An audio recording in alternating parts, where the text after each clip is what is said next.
नमस्कार। News front के show between the lines में आपका स्वागत है। एक बड़ी उत्साहजनक खबर आई है। कल वो खबर आई और बड़ी उम्मीद थी कि आज वो तमाम अखबारों पर पहले पन्ने पर आएगी।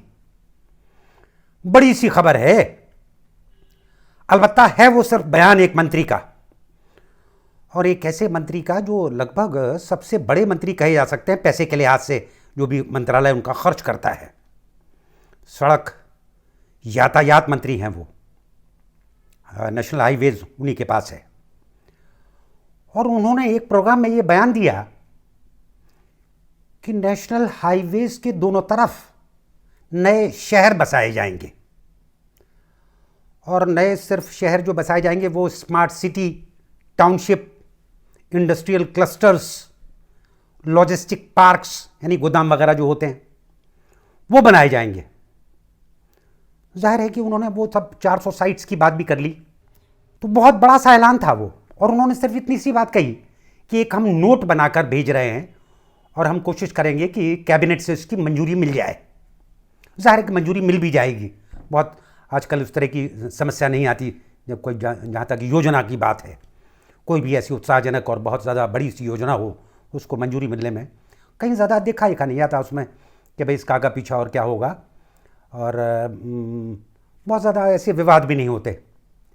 और ख़ास तौर पर निर्माण का काम है, ये इंफ्रास्ट्रक्चर का काम है, और इंफ्रास्ट्रक्चर के मामले में पहले से तय है कि जो इंफ्रास्ट्रक्चर, हम बहुत कई दशकों से ये बात कहते आए कि भाई इंफ्रास्ट्रक्चर डेवलपमेंट होना चाहिए, हमारी हैसियत हो ना हो लेकिन वो होना चाहिए।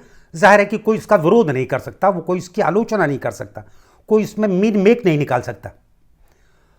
और इतना बड़ा सा कि जो भी नेशनल हाईवेज हैं उनमें नए शहर हम बसा लें, तो इसकी चर्चा हम बाद में कर लेंगे कि वो नए शहर बसाने की जो प्रासंगिकता है, नए शहर बसाने की जो उपयोगिता है, वो ऐसे काल में वो किस तरह की होगी, उसकी चर्चा बाद में कर लेंगे। लेकिन थोड़ा सा ये जिक्र किया जाना चाहिए कि जब इतनी बड़ी सी योजना है तो रुपया पैसा जो इसका प्रबंध है, संसाधनों का, ख़ासतौर पर पैसे का, तो उसके लिए भी तर्क है। और वो तर्क ये है कि 2019 में प्रधानमंत्री ने एक बहुत बड़ी योजना का ऐलान किया था स्वतंत्रता दिवस पर 2019 में, और वो ऐलान किया था NIP, नेशनल इंफ्रास्ट्रक्चर पाइपलाइन। और इतनी बड़ी रकम का ऐलान था वो ऐलान ये था कि 111 लाख करोड़ रुपए 5 साल में वो खर्च हम इंफ्रास्ट्रक्चर पर करेंगे। 111 लाख करोड़ रुपए, ज़रा उसका कुछ अंदाज़ा बैठता नहीं, मतलब इसमें हिसाब लगाने में, और सुनने वालों को भी, शायद आप लोगों को भी। तो 111 लाख करोड़ रुपए को हम ऐसे देख सकते हैं कि हमारा जो पूरा बजट है पूरे देश में, जो साल भर में खर्च करने के लिए जो केंद्र सरकार बजट लाती है, वो 30 लाख करोड़ रुपए का सिर्फ है, नहीं 3 गुने से ज़्यादा वो हम इसकी बात कही हमने कि हम वो 5 साल में खर्च करेंगे इंफ्रास्ट्रक्चर पर। और उस वक्त एक थोड़ी सी बात ज़रूर आई कि भाई ये पैसा आएगा कहाँ से। तो ये कुछ इस तरह का रिवाज, कुछ इस तरह की टेक्नोलॉजी हमारे पास आ गई है कि हम कर्ज लेके भी काम निपटा लेते हैं। जब हम योजना का ऐलान करते हैं तो हम कुछ इस तरह की व्यवस्था दिखा देते हैं, कुछ इस तरह की व्यवस्था बना लेते हैं कि कर्ज लेकर हम ये काम कर देंगे, और जो ये काम होगा इससे आमदनी होगी और उस आमदनी से हमें लाभ होगा। तो उस वक्त एक बात कही गई थी कि ये जो 111 लाख करोड़ रुपए हैं, इनके आने का रास्ता हम ऐसे बनाएंगे कि एक बनाएंगे हम बैंक, नेशनल बैंक, उसका नाम हमने दिया डेवलपमेंट फाइनेंस इंस्टीट्यूशन, DFI। और DFI में हम कर्ज और इस तरह के जो प्रबंध हैं, दूसरों से पैसा लेकर वो जमा करके और फिर इन प्रोजेक्ट्स में वो पंप करेंगे। कितना व्यावहारिक, कितना ज़रूरी, कितना संभव, उसकी चर्चा उस वक्त ज़्यादा हुई नहीं, क्योंकि जब इस तरह की कोई योजना बनती है तो उस योजना में गुंजाइशें छोड़ी नहीं जाती। उसमें जो तर्क देने वाले लोग हैं वो ये कहते हैं कि भाई ये संभव है। अलबत्ता वो 2019 का ऐलान और उसके बाद जब वो बैंक था उसके बनने के लिए जो बिल है, जो भी कानूनी कार्रवाई है, वो इस साल हो पाई मार्च में। और वो कार्रवाई ये हो पाई कि हम बिल लाए और हमने कहा कि हाँ भाई ये मनाएंगे DFI। तो काफ़ी वक्त गुजर गया, 5 साल में से 1.25 साल गुजर गए उसको। और जिस तरह की हमारी अभी 1-1.5 साल में पेंडेमिक में हम जो भूल रहे, तो जाहिर है कि उस वक्त चर्चाएं वगैरह इसकी ज़्यादा नहीं हो सकती थी, लेकिन ये उसके पहले की चीज़ है। महामारी तो 2020 में आई, हमारे पास समय इसके पहले भी था, लेकिन वो ऐलान हो गया। बड़ा सा प्रोग्राम था और बड़ा उत्साहजनक प्रोग्राम था। वो पूरी दुनिया में इसकी जो खबर गई और तमाम दुनिया के जो भी इन्वेस्टर्स हैं उनके सामने जो जो बात गई होगी, अलबत्ता उसका हमें कुछ पता नहीं अभी कि उन्होंने कितना उत्साह लिया और हमारे देशी निवेशकों ने कितना उत्साह लिया इस पूरे इसमें। लेकिन है, ये योजना है, 2019 के ऐलान की योजना है। और इधर पर नितिन गडकरी जी ने अगर ये बात कही है, अलबत्ता जब 111 लाख करोड़ रुपए का जिक्र हो गया, जब इसका जिक्र हो गया कि हमने पिछले साल बजट में जो इंफ्रास्ट्रक्चर पर खर्चा है वो 34% बढ़ाया था, और 34% बढ़ाने के बाद बड़ा उत्साह के साथ में प्रचार किया गया था कि हम 5.5 लाख करोड़ रुपए वो पूंजी व्यय करेंगे इंफ्रास्ट्रक्चर पर। जाहिर है कि सुनने में बड़ा अच्छा लगा, लेकिन उस वक्त हमें ये याद नहीं रहा कि ये पूरा जो कार्यक्रम है ये 111 लाख करोड़ रुपए का है। अगर हर साल के लिहाज से भी देखें तो 20 लाख करोड़ रुपए चाहिए। बहरहाल ये आगे पीछे होती रहती हैं चीज़ें, और एकदम किसी पर ये दबाव नहीं डाल सकते हम, या कोई बात इस तरह की आलोचना नहीं कर सकते कि अभी तो आपने इतना ही किया, आगे पीछे है। लेकिन इस सरकार का कार्यकाल भी 2 साल गुजर चुका है, सिर्फ 3 साल बचे हैं अपने पास, इस सरकार के पास। और ये जो योजना है 2020 से 2025 की है, NIP की, नेशनल इंफ्रास्ट्रक्चर पाइपलाइन की, तो वो हमें दिखाना बताना पड़ेगा कि हम इस क्षेत्र में हमने क्या किया।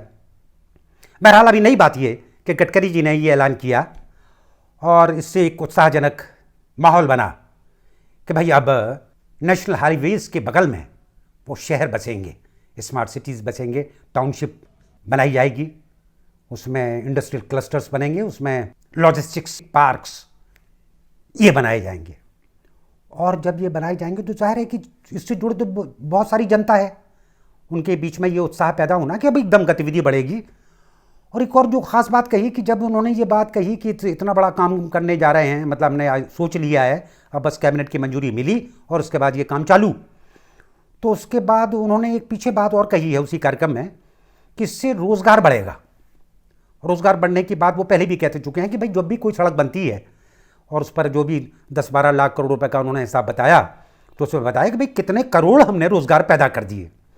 अब इतने करोड़ रोज़गार पैदा होने के बाद भी जो भी रोज़गार की हमारी आकलन है, रोज़गार का जो आंकड़ा है, उसका फ़र्क नहीं पड़ता। अलबत्ता इसका भी तर्क है कि भाई हमारी स्थितियाँ इतनी गंभीर रही हैं, इतनी जटिल रही हैं कि भाई हमने इतने रोज़गार पैदा भी कर दिए, फिर भी और ज़्यादा रोज़गार की ज़रूरत पड़ गई।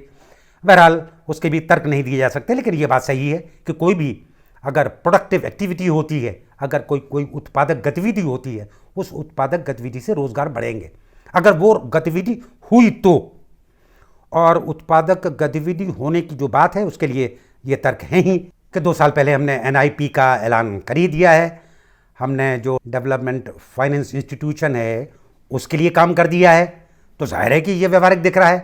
अब अलबत्ता उसमें पैसा आना बाकी है, उसमें उसका बैंक का चलना, कि वो बैंक लोगों से, बैंक करते ही हैं, बैंक का काम ही यही होता है कि वो दूसरों से पैसा लेते हैं और दूसरों को देते हैं, किन्हीं से पैसा लेते हैं और किन्हीं को देते हैं, तो इसमें भी कोई बात नहीं उठ सकती।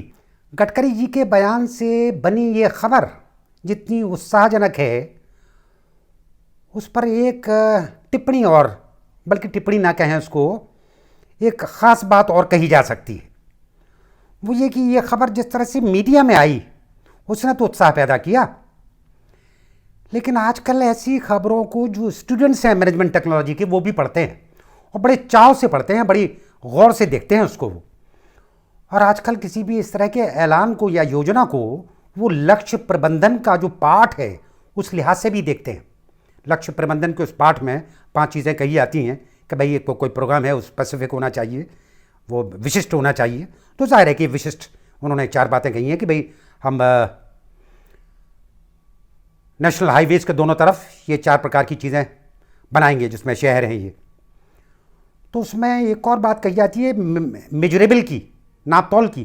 तो नापतौल के बारे में भी तय है कि भाई NIP पहले से बना हुआ है और उसमें से पैसा आ जाएगा, तो उसके नापतौल में बाकायदा फिट हो रहा है। अचीवेबल है कि नहीं, इसकी ज़रा गौर करने की बात है इसमें कि अचीवेबल है कि नहीं, क्योंकि अभी आना है पैसा, और उसके पैसे आए बगैर जब तक कि इसमें इन्वेस्ट ना करे कोई, तब तक कि ये अचीवेबल नहीं हो सकता। रिलायबल कितना है? तो रिलायबल के लिए देख सकते हैं कि इस तरह की योजनाएं जो पहले रही हैं वो किस स्तर की हैं। तो वो स्टूडेंट्स सब चर्चा करते हैं कि भाई इतना बड़ा सा कार्यक्रम 111 लाख करोड़ रुपए का NIP का, और उसमें अगर ये शहर बसेंगे तो वो शहर बसने में जो पैसा खर्च होगा वो कितना बड़ा होगा, वो अचीवेबल है कि नहीं। और एक टाइम बाउंड, तो टाइम बाउंड के बारे में भी स्टूडेंट्स मैनेजमेंट टेक्नोलॉजी की वो बातचीत करते हैं कि टाइम बाउंड में वो देख रहे हैं कि 5 साल पहले, 5 साल की ये योजना, ये जो डिक्लेयर हुई, बनी बड़ी महत्वाकांक्षी योजना, इसमें 2 साल तुम्हारे इस बातचीत में गुजर गए, इस प्रोग्राम में गुजर गए, और उसके बाद इसमें एड ऑन हुआ है। इसमें जो पहले प्रोजेक्ट्स हैं, 7,500 प्रोजेक्ट्स जिनकी चर्चा पहले की गई थी, उन 7,500 प्रोजेक्ट्स की चर्चा में बार बार सुनने को नहीं मिलती कि इंफ्रास्ट्रक्चर वाली जो योजना NIP है, इस NIP में इन प्रोजेक्ट्स में क्या हो रहा है। जाहिर है कि वो उस पर बहुत ज़्यादा टिप्पणी की ज़रूरत नहीं बचती कि पैसे से सब काम होना है, और चूंकि पैसा ही उसमें खर्च करने का कोई हम इस तरह का नहीं आंकड़ा दिखा सकते 111 लाख करोड़ रुपए के बगल में कि वो 2 साल में हमने इतना लाख करोड़ रुपए खर्च कर दिया या उसकी योजना बना ली, तो जाहिर है कि उस जो स्थिति है, उस स्थिति को भी पाठक, दर्शक या श्रोता वो गौर कर रहे होंगे जो जानते हैं इस विषय को। तो इस लिहाज से कुछ मीडिया को भी ज़्यादा सतर्क रहना चाहिए, सतर्क ना कहें इसको, मीडिया को भी ज़रा गौर करना चाहिए कि इस तरह के जो बड़े प्रोग्राम्स अगर हमारे सामने आते हैं तो बिटवीन द लाइंस कुछ एडिटोरियल्स लिखे जाएं, कुछ उस पर और टिप्पणी की जाए, कुछ खबरों के विश्लेषण किए जाएं। अभी ये उसमें आएगा, कैबिनेट में आएगा तो चर्चा होगी, जब कैबिनेट इसको पास करेगा उस वक्त ये बात आएगी। तो ज़रा तैयारी रहना चाहिए मीडिया की कि ऐसे बड़े जो कार्यक्रम हैं, बड़ी जो योजनाएं हैं, बड़े जो ऐलान हैं, उस ऐलान के बिटवीन द लाइंस वो हम देखते रहें। धन्यवाद।